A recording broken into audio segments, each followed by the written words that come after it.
بهار دست پیک وقتشنی که شول کرد میش یا کیمه یا ضعیفه بس وقتی میشه شول کرد و دی بو هیوا 4 هیوا 5 میش دشنی بقوات کوید تو شنی دی شول کرد جو و گوه توی ارزیدا میش بوشت بیتن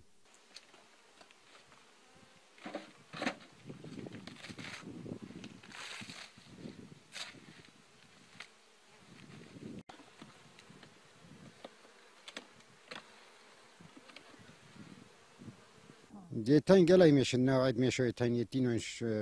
دولت و تینوین هندک زرن میشم زرتره هندک تراشن میشن من راشترن جو نوعید میشه تین خود از خود بیشم هنگڤین انی میشم با منطقه ما باشترش همین میشه دی یعنی میشه بیانی تی نویده کی چون که وید بیانی میشه تینوین وکی میشن من ناجحنینن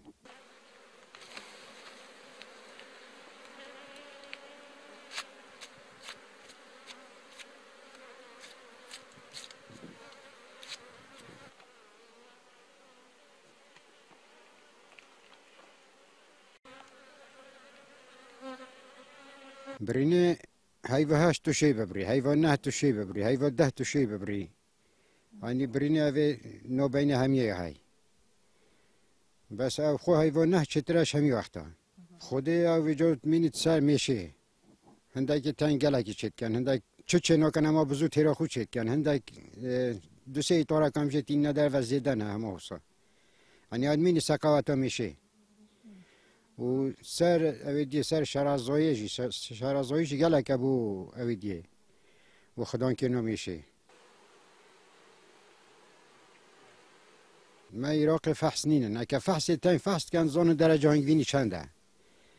که درجه هنگڤینی چو یا چنده بس ما فحص نین نیری ود مینیتن تجربه سر هندک کنات مجمیده دا پیچک فرقی های یعنی اوی شکره رونه زیبزی نه تیر بیتن بس یه اصلی اما ایلا گرمک و زیده نبیده که خوی تیره چه هاری کاری منو تکرن هاری کاری تکرن اندک پتیلا بومتینن و اندک شماید دنمه او جه هب پره یعنی نه بالاشه هب پره باش سی که ارزان تره اما به هاری کاری بومت کنه که دی چه هاری کاری منو کن وقتی که صندوق دینون دانمه وقتی منظمه تاتن و گوه او جد قدعه بینوان صندوق رو جنوین